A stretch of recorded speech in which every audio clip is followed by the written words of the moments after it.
It's a Wonderful Life is a 1946 Christmas classic directed by the legendary Frank Capra and starring, of course, Jimmy Stewart. And there's also a character in it called Harry Bailey. Let's go. It is, in my opinion, one of the greatest Christmas films of all time. And in this episode, the most anticipated episode in the history of the Golden Era Film Podcast, we are going to discuss one of my favorite movies of all time. It's A Wonderful Life.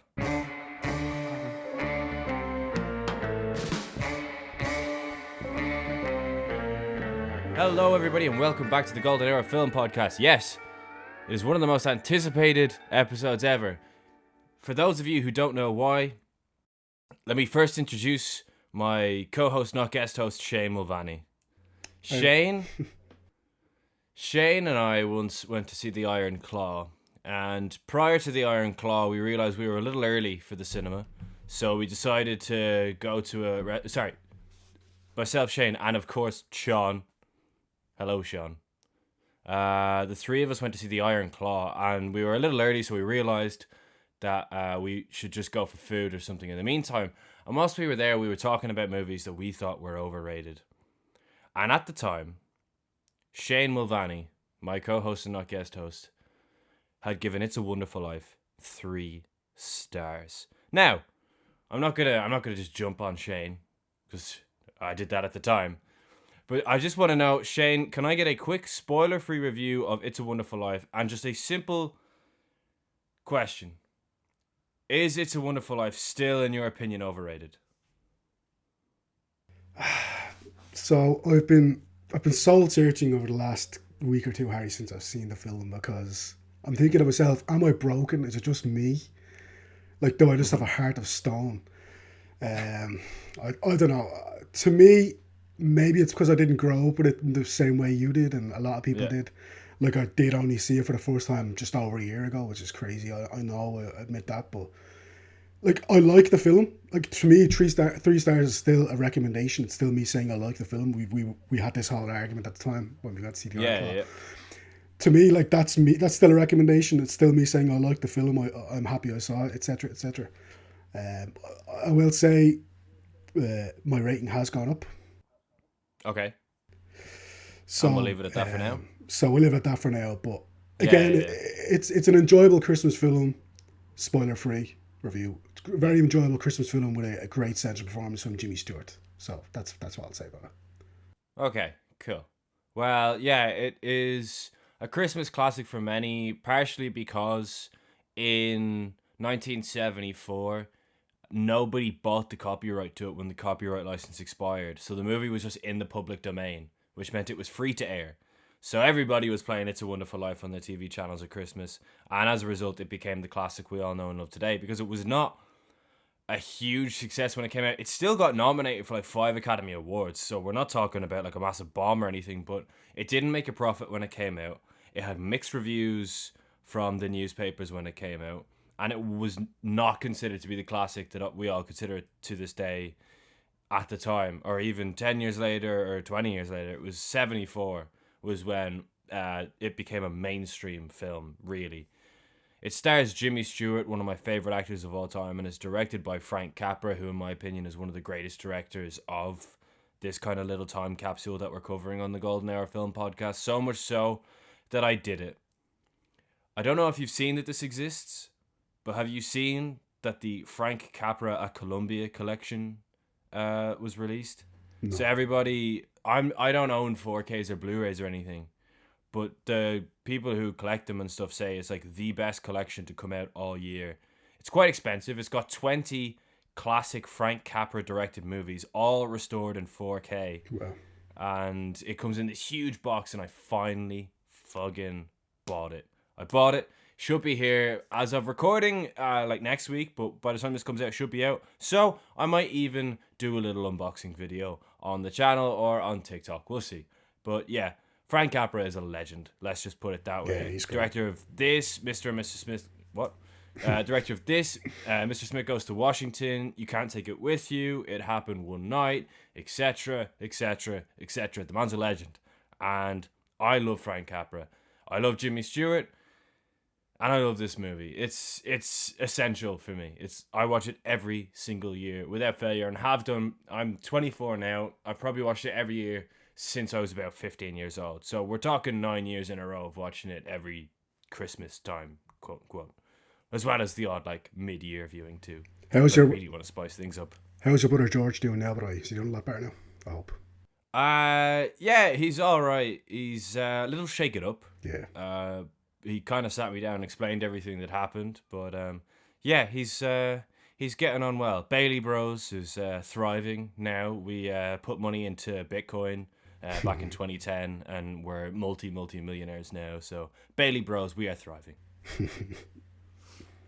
But yeah, I reckon we get into it. But we've one last announcement, at least, unless I'm forgetting other stuff, which is the 2024 Golden Hour Film Podcast Awards. Yes, fuck the Oscars. Let's say it for the people in the back. But we're going to do our own awards show type thing, which is more just a bit of crack, if anything. Just to kind of... Just about the films we've covered on the podcast, not about like the year. Yes, exactly. Yes. Where it's not 2024 releases. It's about every single film that we've covered on the podcast this calendar year. And yeah, we're going to do it this year. Obviously, we have one more episode to come out this year, which we will announce at the end of this episode. But in the meantime, yeah, we are going to open up the voting as of now. And voting will close on New Year's Eve. That's the cutoff point. On New Year's Day, we'll count up the votes. And myself and Shane will find a nice pocket of time where we can record it. So we have a bunch of categories. I'm not going to list them all. My personal favorite is best random side character, because Rowley's going to take it home. But yeah, actually, I don't know. I actually don't know if I will vote Rowley. There's a lot of good side characters that we've had. But yeah, go vote on the awards. It's a bit of crack. It's nothing serious. We've got like best picture and stuff, but that's just because like we've covered a lot of great movies, and it's just interesting to see what you guys think is the best. Yeah. But yeah, the most important one is of course best episode, because again, morbid curiosity. What is our best episode? I don't fucking know. But yeah, that's all I have to say about the awards. And I reckon, shall we get into It's a Wonderful Life, or do you want to talk about anything else about it? No, I'm happy. Like, there's a couple of notes, but I can probably just mention them along the way. So no, I'm happy to get into get into the nitty gritty of what we're about to talk about. The film begins and we see a sign that says that we are now in Bedford Falls, one of my favorite places to go once a year. And we hear a load of people who are clearly praying to God about George Bailey. One guy says that he owes everything to George Bailey. There's a whole load of people who are basically saying that they are wishing the best for George Bailey. We don't really get any context to this, because we find out later on that this is actually present day, and the majority of the rest of the film is now actually a flashback, because yeah, we get a real out there thing for Frank Capra to do. We see the stars up in the universe, and they're basically communicating with each other. It's is God talking to Joseph, or is it someone else talking to Joseph? I took it that it was kind of like the lead star, like one of the main stars. I just thought it was really conceptually so cool for him to do in a 40s Christmas film. It's not the most Christmassy film. It's just got an incredibly Christmassy ending. But yeah, I just thought it was really cool. And they decide amongst themselves, amongst the stars, they're going to send Clarence down to George Bailey, who everybody is praying for. Clarence is an angel, and he hasn't got his wings yet. And Clarence can earn his wings if he can help George Bailey. What it is with, we don't know really just yet. But yeah, we will find out in the future. Because as I said, turns out this is the present day. Let's flash all the way back, because yeah, Clarence and the stars and now us see a bunch of kids playing on ice. We've got Marty, we've got Sammy, hee-haw, it's the last time I'll do that in this episode. Harry Bailey, the kid brother of, yes, George Bailey. They're playing on ice, like sliding from a big slope on their snow plows, snow trails, snow shovels, snow things. Down and onto the ice, and they go one by one until George's kid brother Harry goes, and he goes a little too fast, a little too far, and he passes all the lads, and he goes into a big hole in the ice and falls under. We learn from the stars that as a result of this, George saved his brother, but actually lost hearing in his left ear, which kind of messes with him throughout the film. It doesn't seem like it's a big deal at the time, but there's loads of little things throughout the film that just kind of happened to him where, if he could have heard in his left ear, probably would have been handy. But yeah, we then see George, who after some period of time has gone back to work again, and he's working for Mr. Gower, who is the druggist, as they called them at the time. He is working in the front, and two young girls, Violet and Mary, come in. Violet is she fancies George, but Mary is quick to point out that you actually fancy everyone, Violet. And Violet's like, I don't see a problem with that. And, good for her, I guess. Fair play, yeah. So she heads out. Yeah, good for her. She wears her heart on her sleeve. She heads out. And Mary is just obsessed with George. And George bends over. He's like serving them like ice creams and stuff in the front counter. And he bends over, and Mary actually bends over as well and whispers into his bad ear, which he can't hear, I'm going to love you till the day that I die. And she kind of sits back and she's kind of like half hopeful that he did hear this. But then he goes, I'm going to travel the world and have so many wives. So he obviously fucking didn't. He obviously did not hear that, Mary. Unlucky kid. It's amazing. And yeah. Just breaks poor Mary's little heart at the time. But yeah, he goes into Mr. Gower, who is in foul humor, and he comes back out, and he's not entirely sure why, because as we kind of learn throughout the film, Mr. Gower is a troubled man, but he doesn't seem like a bad person deep down. And it turns out that Mr. Gower has literally just that day received a telegram to say that his son has died. So George does what he thinks is the right thing, the only thing he can do, which is to just try and be as productive for Mr. Gower as possible in work. And he goes in and he asks him if he can help him with anything and do whatever, and he wants to run an errand for him. And Mr. Gower gives him a prescription for a kid that he has to go and run. And he's heard of the thing, but he doesn't really know what it is. And on his way out, he just ironically sees a big Christmas sign that says, when in doubt, ask Dad. So he does just that, because it's a fairly small, quaint town where everything's kind of nearby. So he goes over to Bailey Bros Building and Loans. Yes, the iconic location. And goes in to see his father, who's actually in a meeting with Mr. Potter, who is so good in this film. Lionel Barrymore kills it in the role. Apparently, Claude Rains, our boy Claude Rains, and also Vincent Price, who we covered in Laura. He plays Shelby. Is that his name? I think it's Shelby in Laura, but he's so good in Laura. But yeah, Claude Rains and Vincent Price were also in the running. But Lionel Barrymore, because he voiced the voice of Ebenezer Scrooge on the radio for a long time up in the late 30s, that was the thing that kind of got him the role. That's the thing that they were like, oh, you've actually been perfect. He's amazing. Yeah, for me, don't get me wrong, Claude Rains is an absolute legend, and I love Claude Rains. As a matter of fact, Claude Rains and Frank Capra have had amazing work together with Jimmy Stewart. But I just think Lionel Barrymore is irreplaceable in this role. He is Mr. Potter. You get some classic actors and you would just like synonymize them with a specific role. Yeah. Jimmy Stewart, ironically, for me anyway, isn't one. I feel like he transcends the roles he plays, like Cary Grant and. I agree to an extent. I do agree, but I also think his best roles are similar in terms of like he plays the American. He plays the Boy Scout everyman. Yeah. Like it's kind of like what Tom Hanks does well in this day and age, where he plays he just has a way of portraying decency on screen that you can just immediately identify and root for this guy, no matter what his troubles are. And Jimmy Stewart, at the time, absolutely, like, his films are, I think, absolutely the same. Like, yeah, absolutely. Fucking love Jimmy Stewart.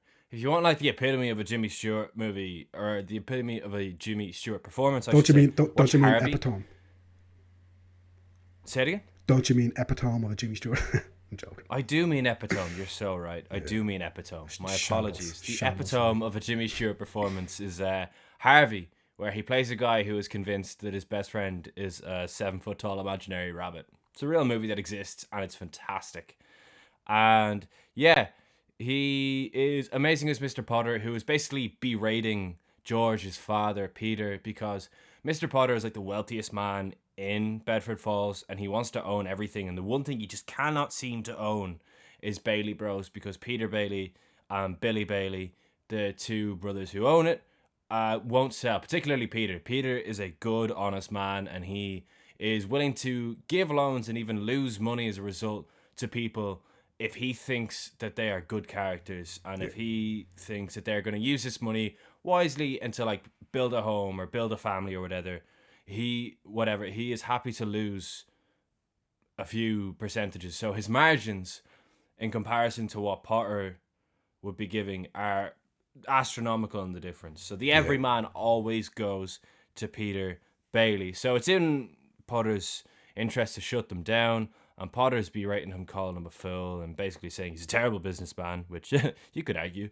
But yeah, George comes in and basically steps up for his father, and he's like, "Don't you ever speak to my dad like that." And he gets kicked back out of the room again.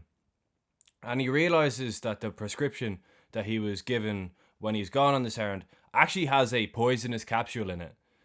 He realizes that what this kid is going to have is actually poisonous to this kid. So he goes straight back to the pharmacy. And as he's getting back, he discovers that Gower's actually on the phone to the person who was meant to receive it, who said they didn't receive it. And he flips his lid and he like wails on George different times.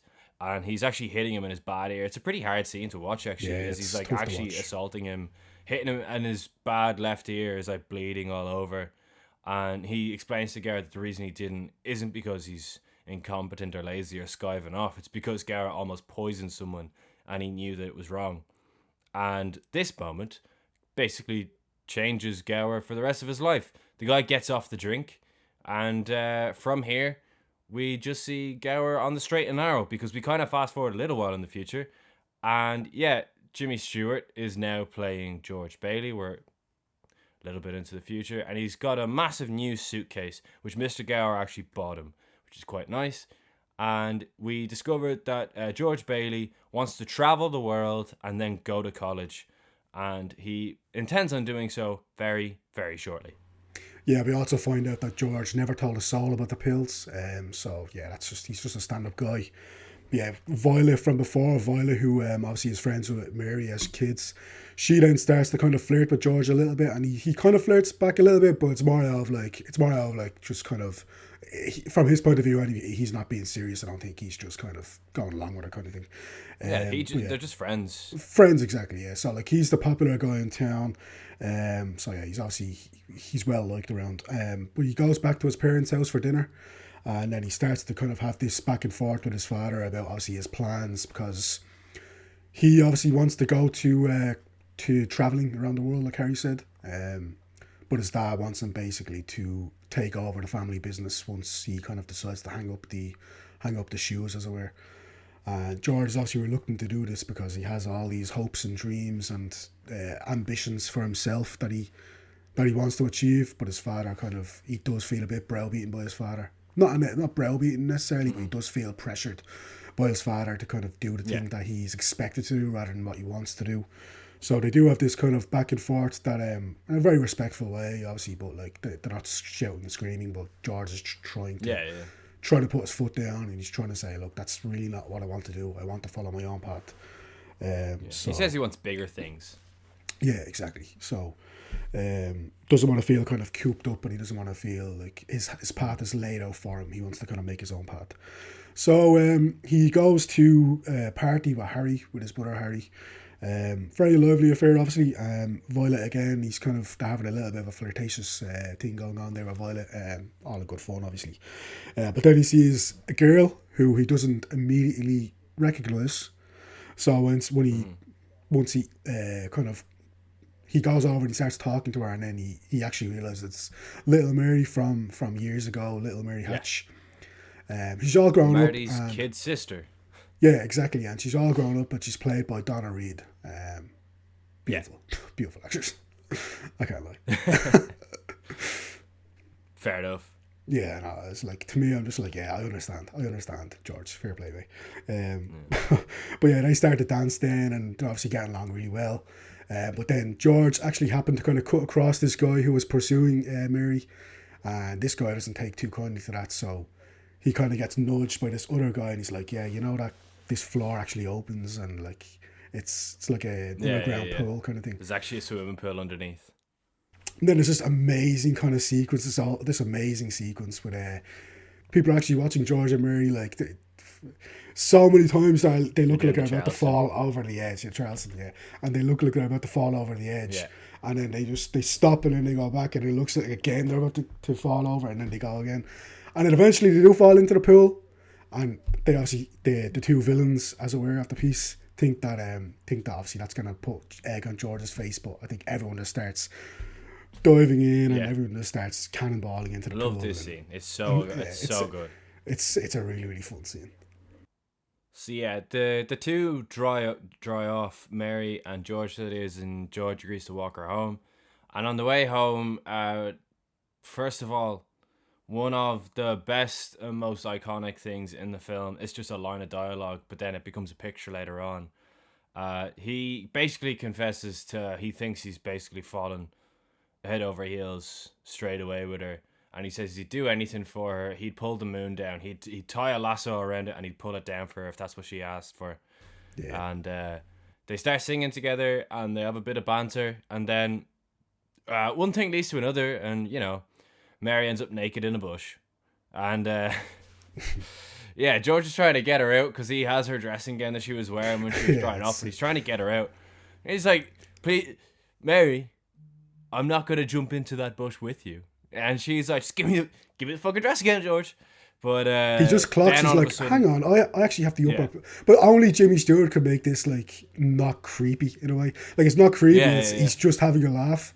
I think yeah, in another actor's hands, this would be like, "Ah, mate, that's dodge." Like, but Jimmy Stewart just yeah, manages yeah, to walk that line of like that's kind of funny. Like, yeah.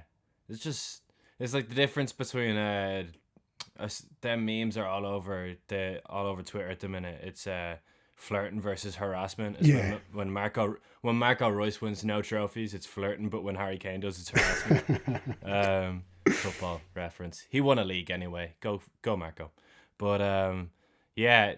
Then all of a sudden the car just swoops in out of nowhere, and they're like, George, your father's had a stroke. You need to come with us like right now. And he's like, fucking what? And they're like, no, seriously, it's really urgent. You need to get in the car right now.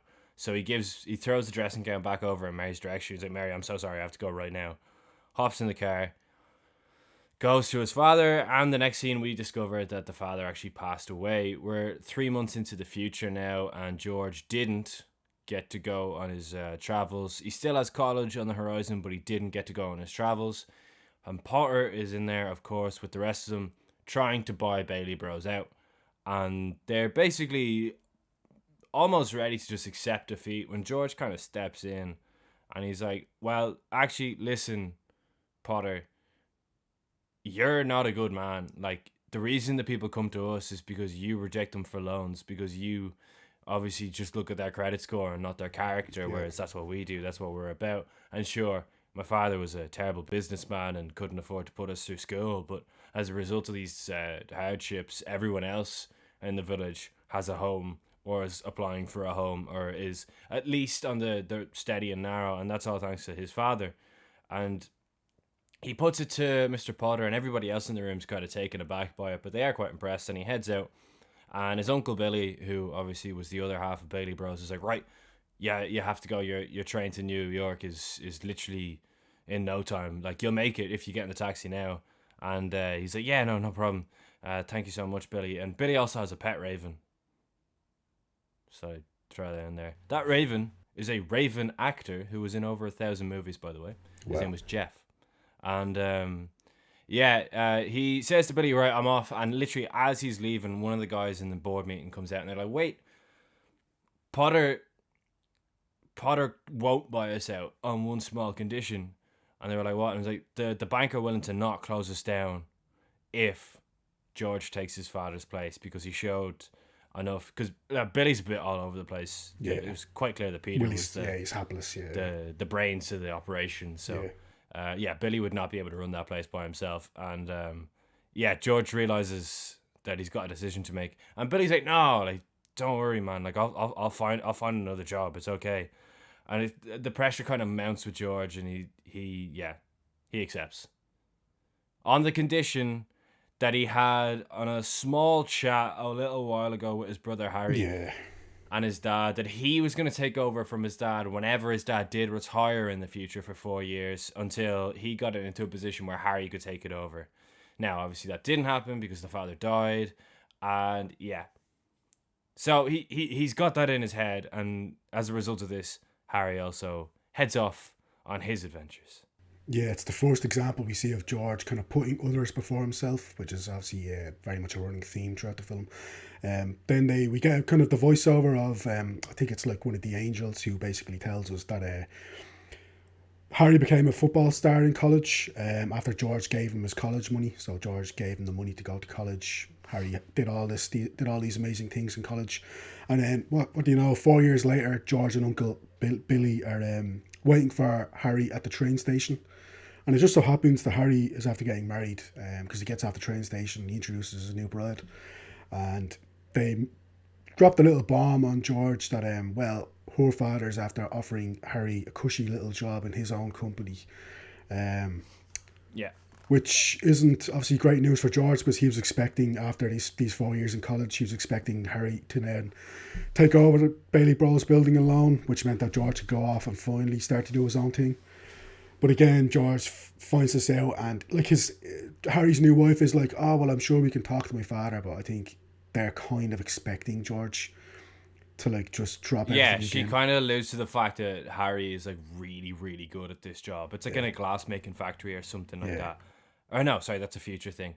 But she's like, no, he's like actually exceptional at this job. My father thinks he's like perfect for it and says that he has a huge future in this career. So George is kind of like, oh, I don't want to take away my brother's future.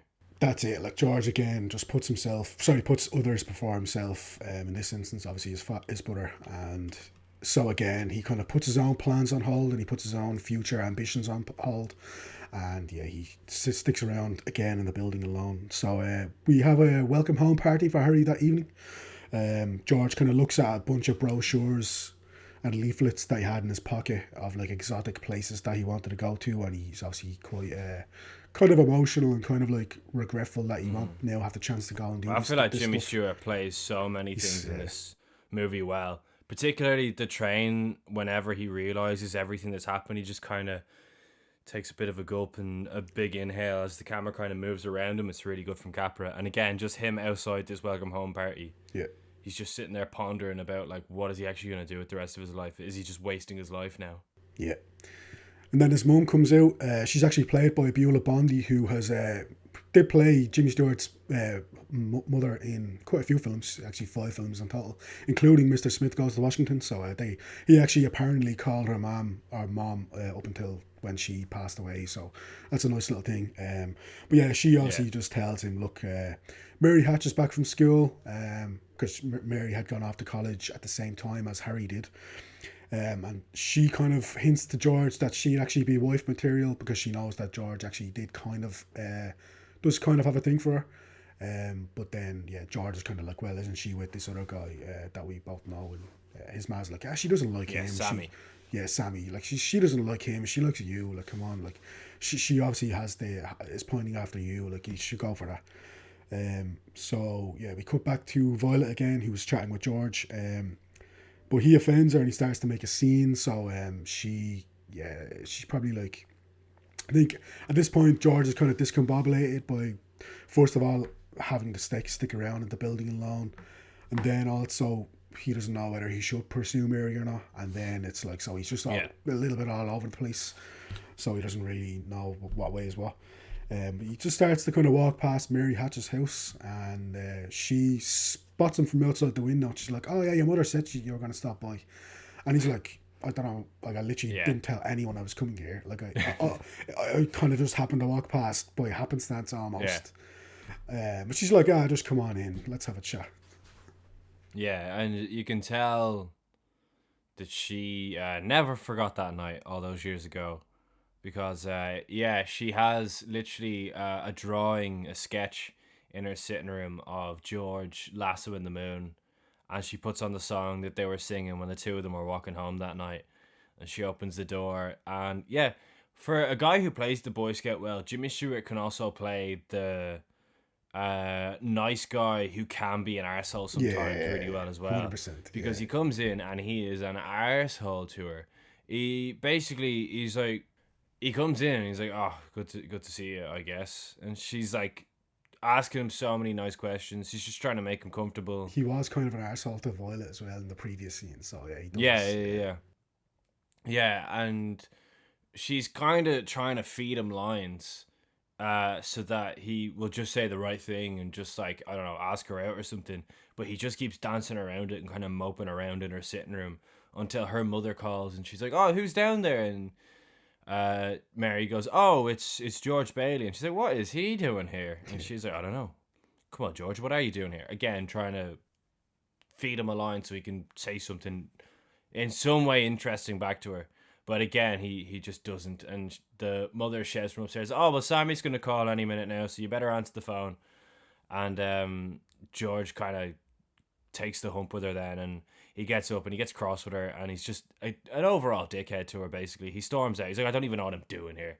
And he storms out, and he leaves his hat behind, and then the phone rings, Mary picks it up, and she's talking to Sammy, and George comes back in to get his hat, and Sammy over the phone hears that George is there. He's like, "Oh, put him on the phone. I haven't seen him in ages. Let me have a quick chat to him." So she puts the phone over to George, and Sammy at first is kind of like, "Oh, picking up on old times or whatever," and then he's like, "Listen, remember a while ago in Martini's bar, you told me that you can make plastic out of some sort of beans. Well, I put a whole pitch together, and if you just put some money into stocks, we can really make a lot of money out of this. Like, I've actually already got a guy who's willing to let me set up a factory in Rochester." And George is like, "Oh, sure, would you not just set one up here? Why wouldn't you set one up in Bedford Falls?" And Sam was like, "Oh, that's not a bad idea, actually.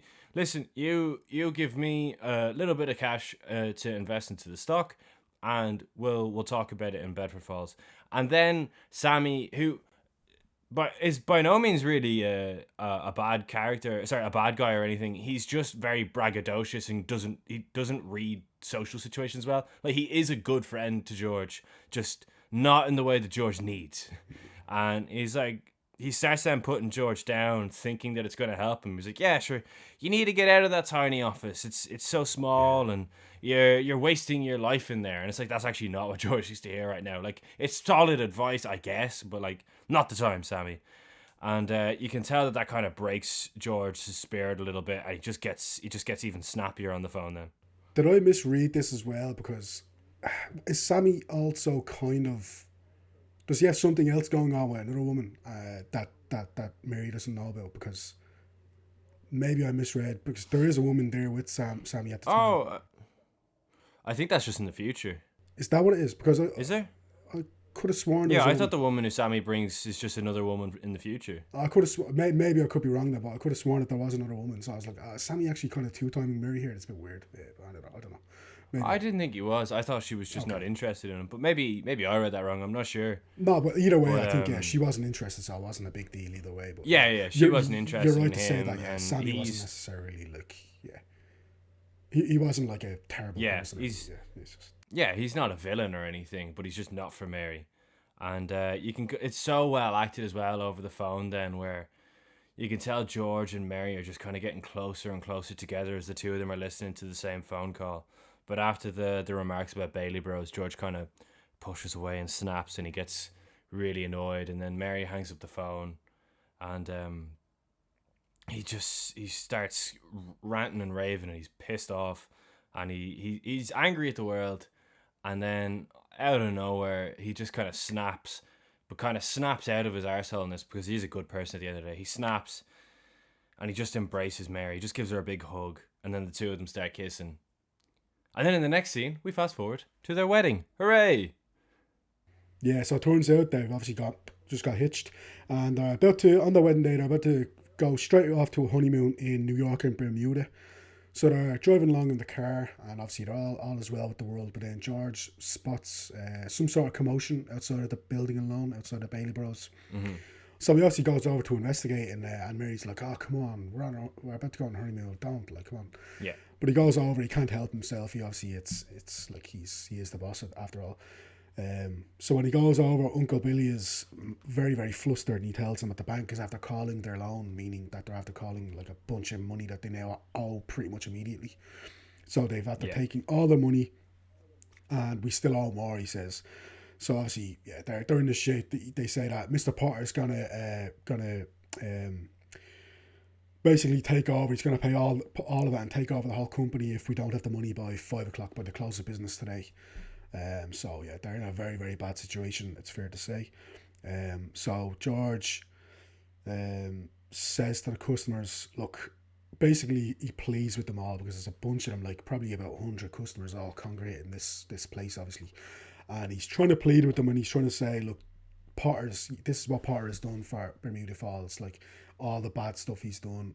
Meanwhile, Bailey Bros is giving you all this money when like no one else would have actually given you that money, or if they did, it would have been for way way more than what you like. It would have been paying way more interest than what you actually would anywhere else. Like, Yeah. so he's trying to plead with them, being like, look, we were good to you, now you try and be good to us. Everyone's panicking, understandably, because they think they're going to lose their money. So he's like, okay, look, can you just, instead of us paying all of your money back to you right now, can we just kind of go through a certain amount? So how much do you need right now? So one woman says 17.50, which apparently was a Frank Capra thing because Jimmy Stewart was expecting her to say $20, but Frank Capra off screen basically told her to have a bit of fun with Jimmy Stewart. So when she says 17.50, his reaction at that moment, where he just kisses her on the cheek, I think it is, or maybe on the hand, that's like completely that's just Jimmy Stewart, what guy. But yeah, basically, George just about manages in the end to sort everything out. Like he just manages to kind of give everyone enough to tie them over, and then also keep out of his own pocket. It's his honeymoon money that he's actually given them. Yeah, Mary actually comes over as well, and she says, "Look, yeah, just give him this money." So that shows that she has a great heart as well, because she's not just all about kind of. George's kind of ambitions are her ambitions now. So, but yeah, they just about managed to get out of shit, and they just about managed to keep the business afloat, which is great, obviously. Yeah, because it turns out this was in fact the hitting of the Great Depression. Great day to be going on your honeymoon, lads. But yeah, so Potter, he had a scheme that kind of failed there. He tried to buy everybody's shares for 50 cents to the dollar. So they'd be getting half the money that they had actually put into Bailey Bros, but he'd be taking them on as customers, as one of his many attempts throughout this film to try and fuck over Bailey Bros, which fails because, yeah, as the clock strikes the end of the shift, they survive with $2 still in the kitty. So they dance around the building with their $2 in hand, and they're celebrating. And then he gets a phone call, and they're like, "Oh, it's Mrs. Bailey." And he's like, "I don't want to speak to Mrs. Bailey just yet. I want to speak to my wife." "Oh wait, that is my wife." And he runs over and he picks it up, and she tells him to meet her at a hotel on this particular street. And he's like, "A hotel on that street? It's very strange." And he goes to the street, and it's this old dingy, rundown house. And on the front door it says "Bridal Suite" in a handwritten sign. And I like what I like about this film. One thing in particular is the use of like recurring characters. Like it's always like Bert the policeman, Ernie the taxi driver, Marty, Mary's older brother, and Violet. Like it really feels like an actual small town community, if you get me, because we're bumping into these same characters over and over again. Yeah, the immigrant. I forget what his name is. That's about to come up soon as well. The guy who, well, it's very late, but Martini. Martini, that's him. Yeah, Martini, that's it. Yeah. He's a cool character as well. Actually, I like him. But yeah, he goes into the bridal suite, which this house has basically been plummeted by some sort of storm or something. Well, it's leaking all over. It's the house that they threw stones at earlier in the film when they had that night together, which I think Mary actually said that she wanted to kind of live there one day. And George was like, "What do you mean? Like that's a shithole." But she has a dream, so fair play to her. Well, yeah, she's done up the sitting room at least. The rest of the house is an absolute fucking swamp, but the sitting room's done up with the fire lit, and there's a dinner on the table for him. And she kind of says like, "Oh, we're gonna make this into our home." And yeah, I really, the George and Mary Bailey relationship is one of my favorites in classic movies. They clearly have chemistry, and it just works. It feels very legitimate and genuine and wholesome. And yeah, just a big fan of that relationship. But yeah, they have their honeymoon. Not quite Bermuda or even New York, but it's still a honeymoon nonetheless. Yeah, it's actually a very nice scene. So then George and Mary go to Bailey Park, which at the very beginning was where Bailey Bros were building houses, and it was like a couple of houses next to a cemetery and a big open field.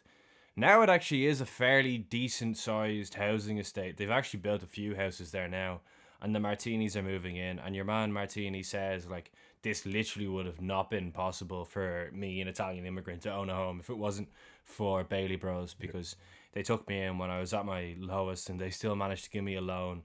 And I paid them back or whatever, but it was their trust that they had in me that resulted in me and my family having this house. And Sammy shows up with that woman, then his new girlfriend, and he kind of calls George over at a terrible time. He has a knack for showing up and saying something at the exact yeah. right He always shows up at the worst time, because we flash over really briefly to Potter's office, where a guy is basically filling Potter in on how massive Bailey Park has become.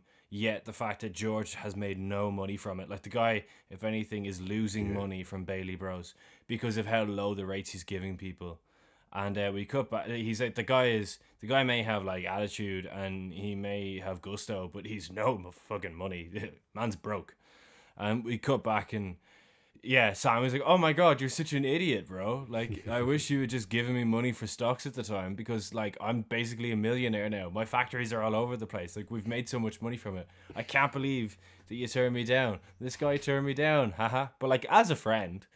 And George is like, "Yeah, you got me there, Sammy." And then as soon as Sammy leaves, he's fucking raging. He like kicks a car and everything. Sammy is just pulling his leg because he thinks that George isn't too gonna be bothered by it, because he thinks that George is like very happy in his life, obviously, but he doesn't realize George has all these ambitions and all these plans that he's continually put to the side for other people's benefit.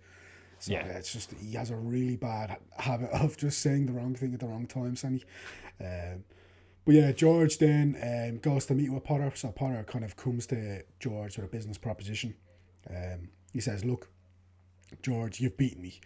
I've been trying to buy the building and loan for years. You and your father have continually pushed me back, and that's fair enough." He says, "But I can tell you're smart and you're intelligent, but I can tell you're unhappy. So here's what I'm going to do for you. I'm going to give you 20 grand a year for a 3-year contract. You'll have all the money you need to go anywhere. You'll have expenses for business trips. Maybe you can buy some expensive vacations, buy your wife some nice stuff."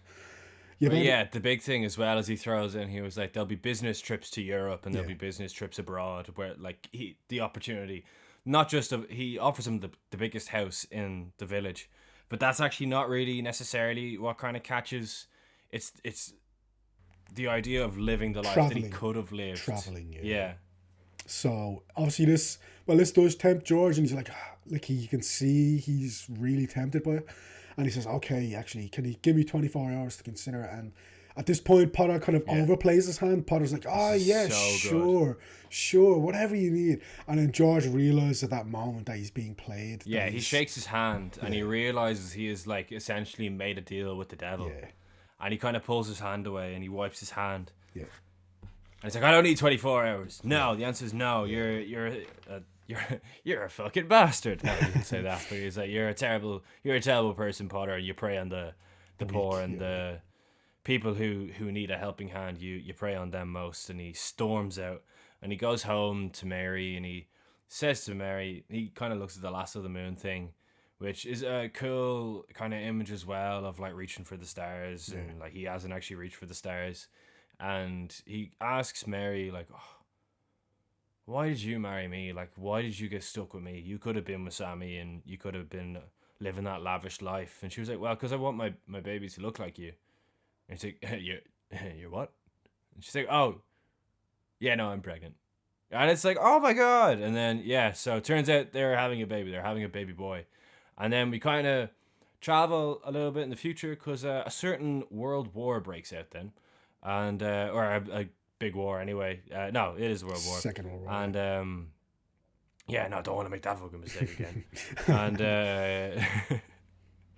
And we kind of find out again, just because I like how like small town the film is with its recurring characters, it like feels the need to fill us in on like what every character in.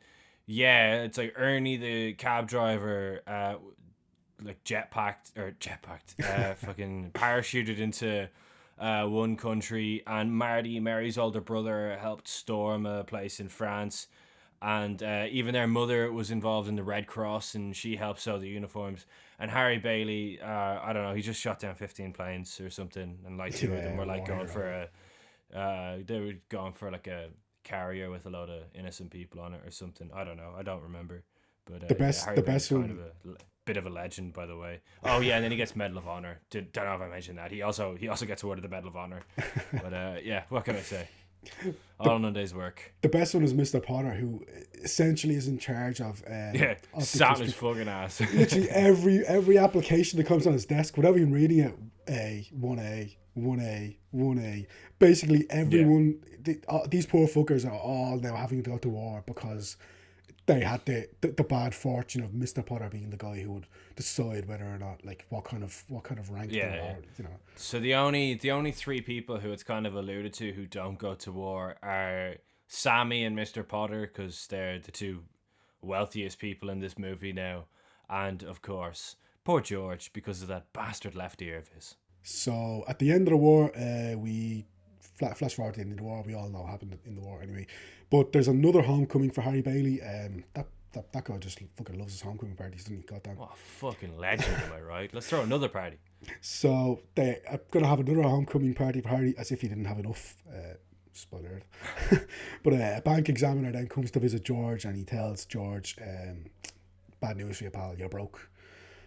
So Uncle Billy's gone to the bank, to pay kind of some bills that they have. To lodge the money that they had that day. He's got $8,000 and he recounts it in the bank.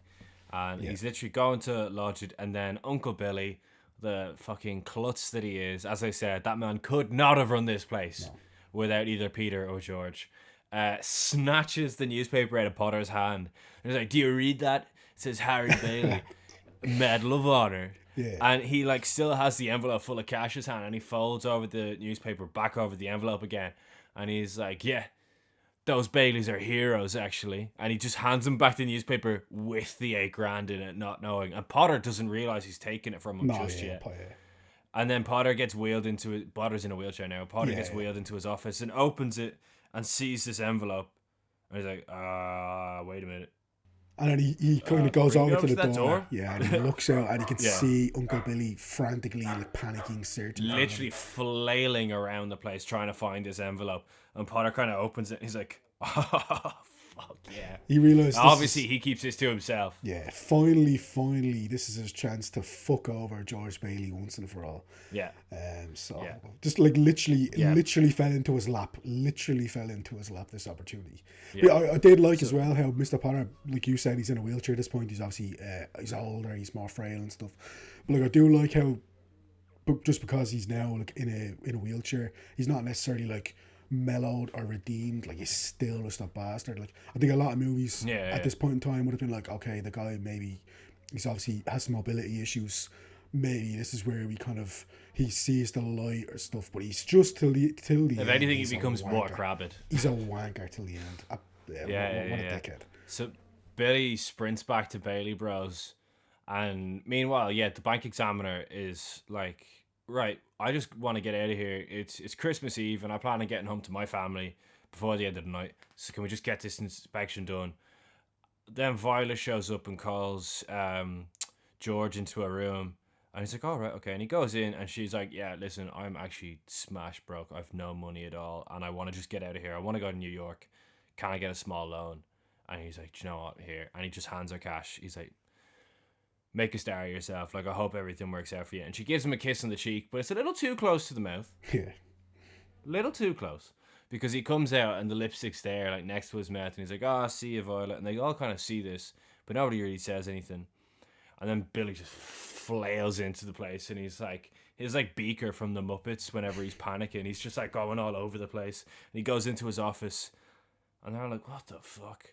And then George opens the door, and there's paper everywhere. And he's like, Billy, what is happening?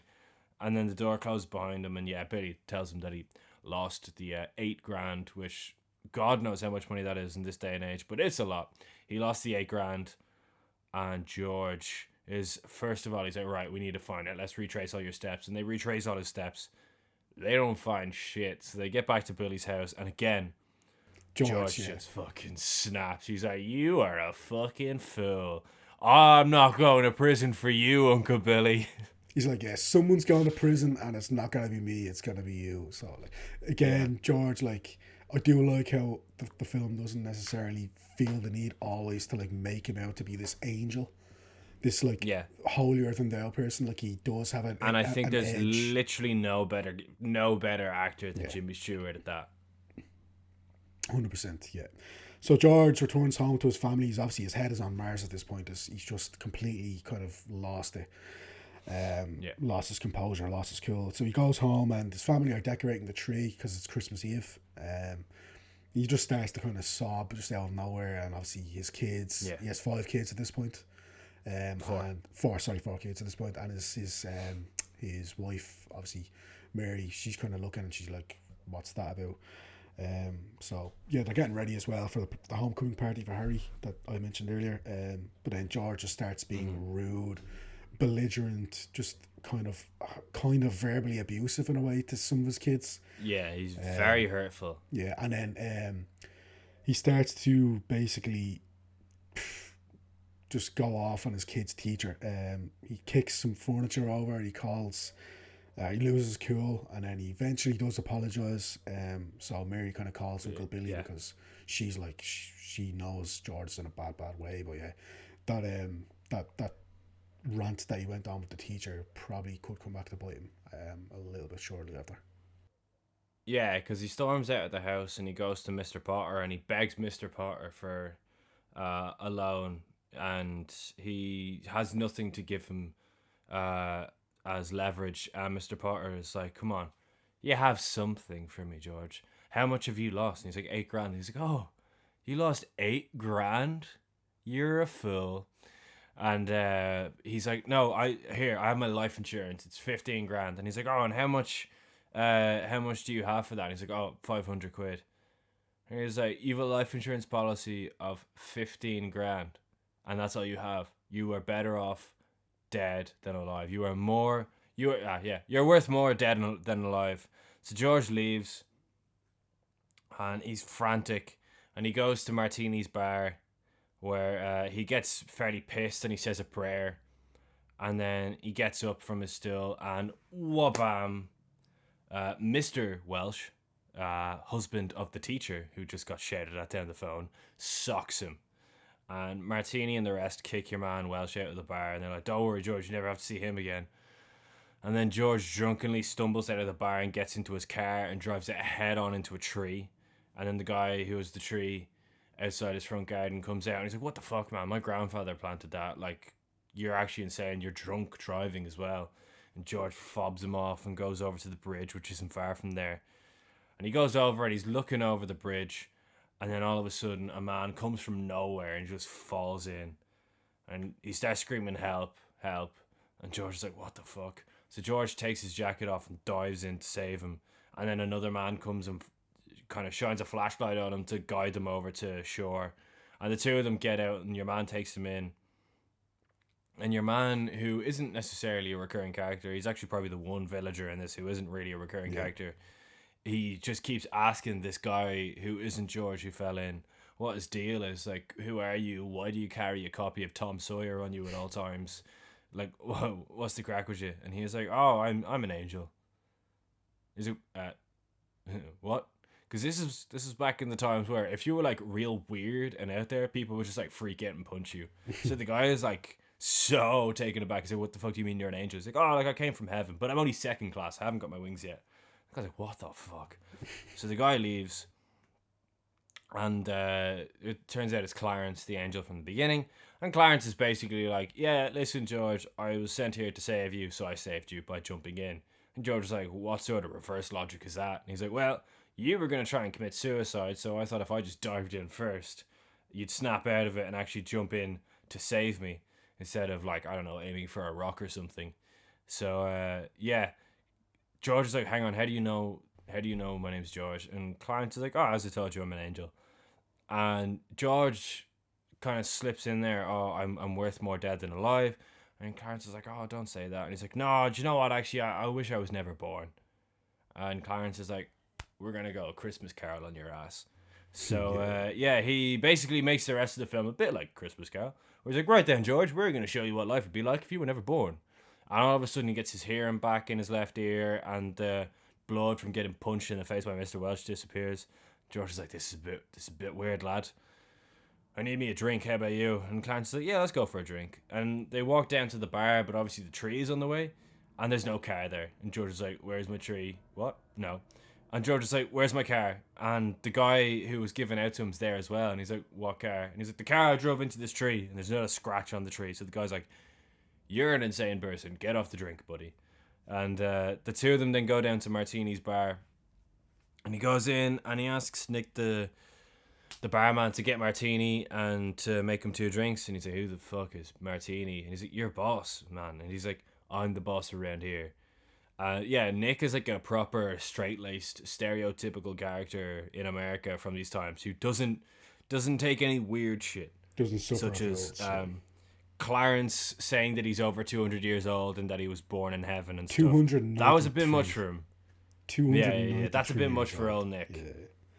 And then, to make matters worse, so Nick the bartender sees Mr. Gower walking in, and once George kind of says, oh, that's Mr. Gower, like, I used to work for that guy, he's a good guy, you know.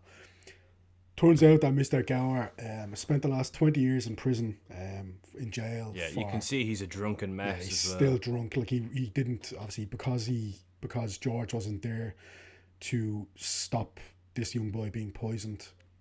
The young boy was in fact killed. Mr. Gower went to prison for 20 years.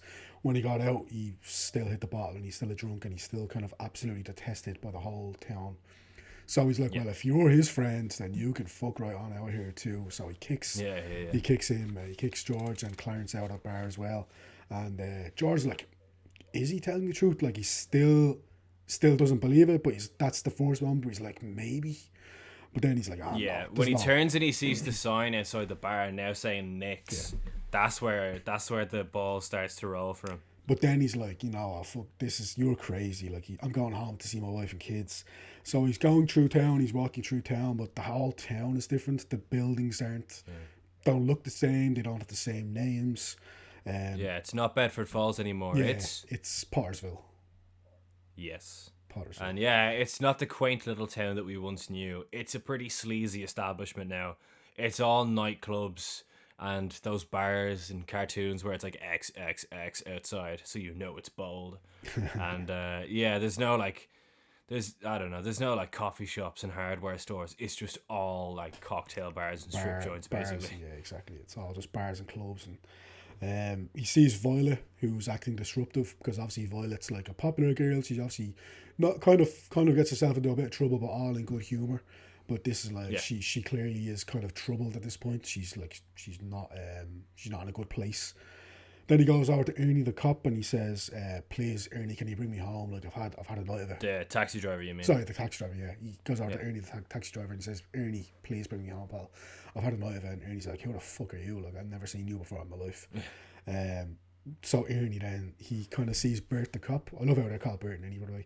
But he goes over and he sees Bert the cop and he's like, you want to have a look at this, pal? Like, this guy is fucking loco. Yeah, because he gives him the address of his house, which, of course, looks exactly how it did at the start of the film. Run down and decrepit. And he runs in and he's, like, shouting for Mary and his kids and stuff in this, like, old, abandoned, destroyed house, whilst Bert and Ernie just watch it on and they're like, this fella's bonkers. And Bert's like, right, I better put the cuffs on him, because he's a danger to himself, let's just say. So he goes over to try and arrest him when Clarence just jumps in out of nowhere to try and save him, and Bert then tries to put the cuffs on Clarence whilst George does a runner, and Clarence then makes himself invisible. It's pretty cool. And Ernie's like, yeah, man, I need a drink after all this. This is some weird shit, I'm not going to lie to you. So they're out of the picture then, and George and Clarence then go to George's mother's house, the family home, which, she opens the door and she's like, who are you? And he's like, Mother, don't you recognize me? And she's like, there's no vacancies if you're looking for a home. Like, I'm not your mother, first of all. And he's like, what about Uncle Bill? And she's like, are you asking about my brother-in-law, Billy Bailey? He's in an asylum. Because of course he is, because after Peter died, it was left to him and he ran it into the ground. I knew you would, Bill. I knew you would. But no, Bill's in an asylum, so he's not doing too well. And then we get the best shot of the entire film, which is when Jimmy Stewart turns around out of the front porch and runs down straight towards the camera and gets so close to the camera. And he looks around and he looks straight into the camera, almost like something out of like the Twilight Zone or something. Like it's like proper freaky shit. And Clarence is just there and he's like, "Yeah, man, do you believe me yet? We're doing the Christmas Carol thing. You're seeing your life if you weren't in it." And he's like, "Right, you know what? The last person who I spoke to before I had to deal with you, Clarence, is Martini. So I'm going to go to Martini's house." So he goes to where Bailey Park was, because it's Potter's Town.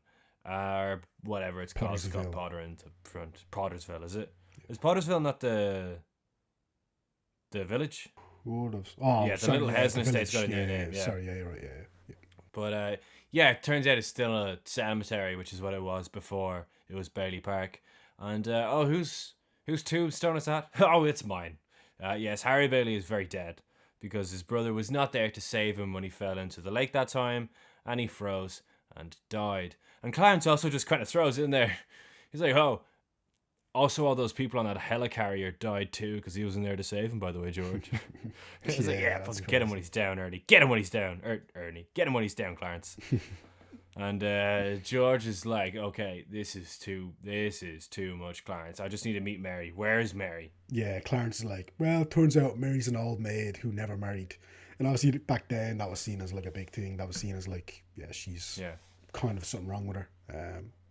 Crazy enough. But yeah, he goes to visit Mary, and I think she's coming out of the library. She's a librarian. Yeah, she works in the library and she's locking up.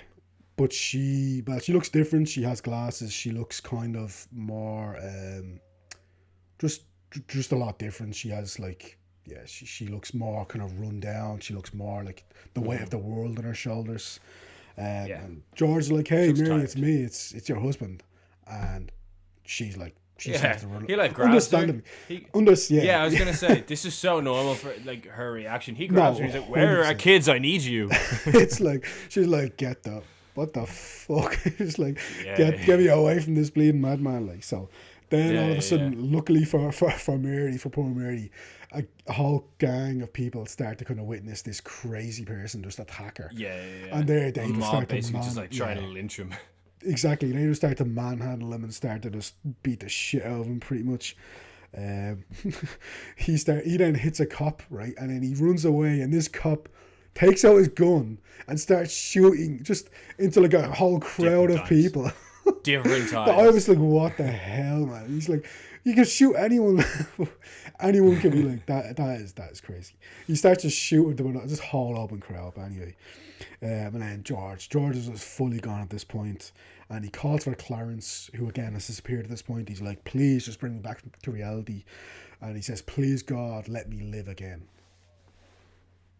Yeah, and then all of a sudden, because whenever Clarence made it life when he wasn't born, it stopped snowing outside. The weather changed, so when he's on the bridge, it just starts to snow on him again, and then the police car comes behind him, and Bert just shouts over at him, "George, lock you down, man." And George is kind of like, "Oh, get away, bro. You call me George." And then he realizes he's back in real life again, and he starts saying loads of weird stuff to Bert. But it's a good thing Bert's his friend, because Bert kind of just is like, "Merry Christmas, George." Just like, "Merry Christmas," and then he just sprints through the village shouting "Merry Christmas" at people and animate objects. Even Mr. Potter. His voice just, he wishes everybody a Merry Christmas, and he gets to his home, where he's met by the bank examiner, a reporter, and some police. The sheriff, yeah. And they're like, by the way, dude, you are gonna go to prison for mismanaging $8,000, mismanaging other people's funds. And he's like, "Merry Christmas," and then he runs upstairs to his kids and he kind of hugs them all, and then Mary comes out. He's like, "Oh my God, George, you gotta come downstairs quick." And he's like, "Merry Christmas, I'm going to prison." And they go downstairs, and she's like, no, it's not that. And then, Uncle Billy is the first of many to come in.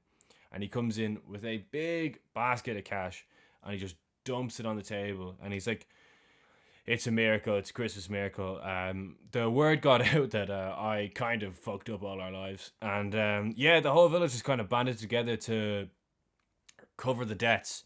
They're all putting money in, and then all of a sudden Martini comes in with all his money, and he dumps it on the table, and he's like, "Oh, Merry Christmas, George. I couldn't have done any of this without you." And then more people start throwing money in, and the sheriff just kind of tears up the thing in the background. He's like, "I think he's good for the money, actually, lads." That's a very funny gag. And and then they get a telegram, and Sammy, hee haw, is in London, and he has basically said, so Mr. Gower, of all people, let me know that you're having financial problems. So I have sent 25k over to you. It should be there in no time. And they're like, "Oh my fucking god!" And everybody's throwing money in. Even the bank examiner takes a small note out of his pocket and throws it on the table, which is pretty great. This ending is amazing. He gave Violet one of my favorite endings cash ever. before everything blew up, and even she takes that money out. She's like, "Yeah, okay, you can have it back there. Like, I can do without it." Yeah. No, it's so good. And like even the maid in his family home comes over, and she throws money on the table. And she's like, "I've been saving it up, but I couldn't think of a better person to give it to instead than you, George." And then we get the... Fuck, I love this ending so much. Then all of a sudden, Tom Sawyer's book is there on the table, and he picks it up and he's like, "What the hell?" And he opens it, and Clarence has signed it. And Mary's like, "Who's Clarence?" And he's like, "Oh, he's an old friend." And then the bell goes, and we didn't mention it before, but when they were in Nick's, Clarence was like, "Oh, that's a bell gone. That means angel's got its wings." And George was like, "What?" And he's like, "Oh, anytime a bell rings, an angel gets its wings." So the daughter says, "Oh, listen, Daddy, my teacher told me that anytime a bell rings, an angel gets his wings." And it's very wholesome, and he hugs his daughter, and then they all sing, "Oh, Lang Syne. Merry Christmas. Merry Christmas."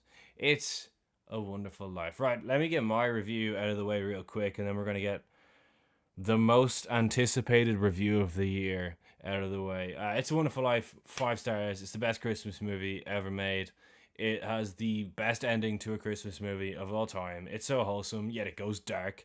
It's got such an amazing lead performance from Jimmy Stewart. It's so layered. He's like your everyday Boy Scout, but he can be an arsehole.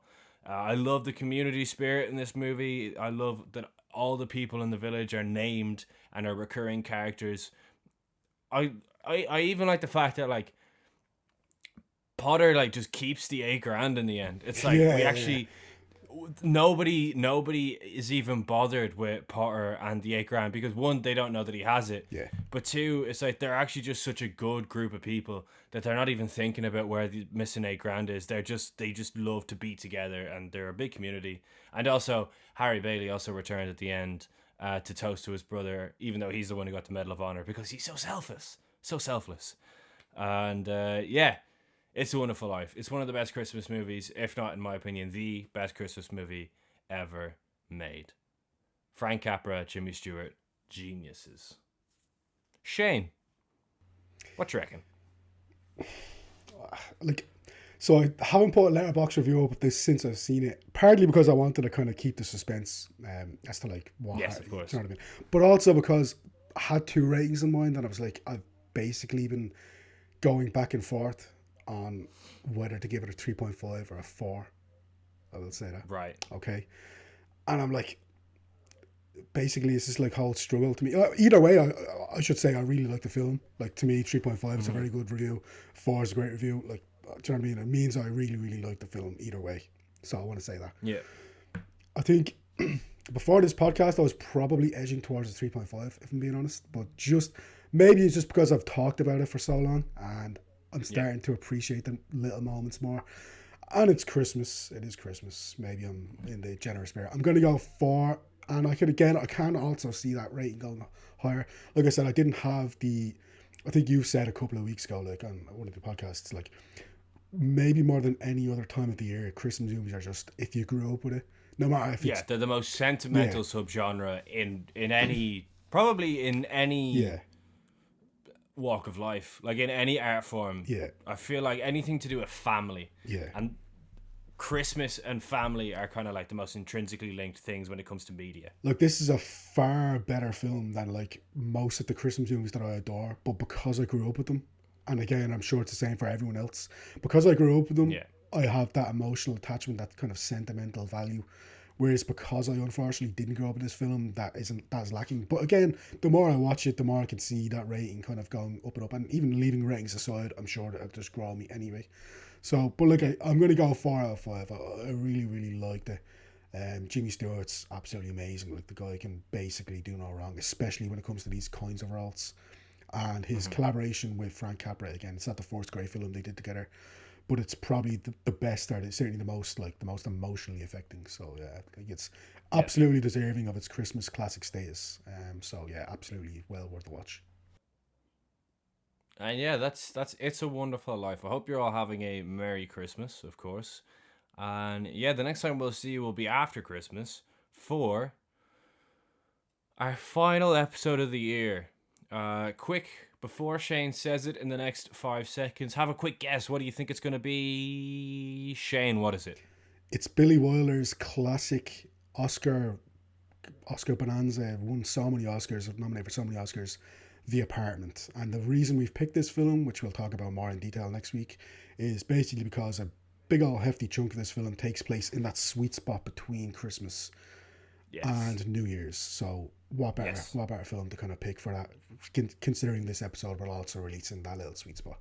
So but it's just a classic film, and we'll get into that next week.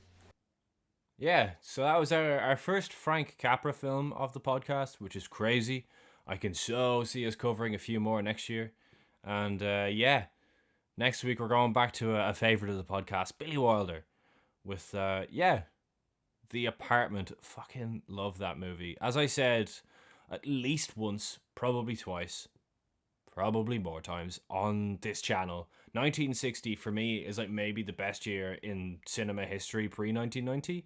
1960 is so insanely stacked, and The Apartment is just another example of the insane amount of amazing movies that came out in that one year. But yeah, we'll talk about that next week with The Apartment. Don't forget to like the video, subscribe, and of course go into the comments, or not into the comments, into just above that, into the description of the video, and find the 2024 Golden Hour Podcast Awards. Film Podcast. Golden Hour Film Podcast Awards. And wrong podcast, my apologies. And yeah, vote on all the categories, and we'll have a good old time after our Apartment episode talking about the winners. But yeah, in the meantime, I've been Harry Bailey. I've been Shane Mulvaney. And that was our little mini Christmas arc, our season's arc. We've got The Apartment, and then we'll announce the first arc of next week. All this and more on next week's episode of the Golden Hour Film Podcast. But yeah, for now, goodbye.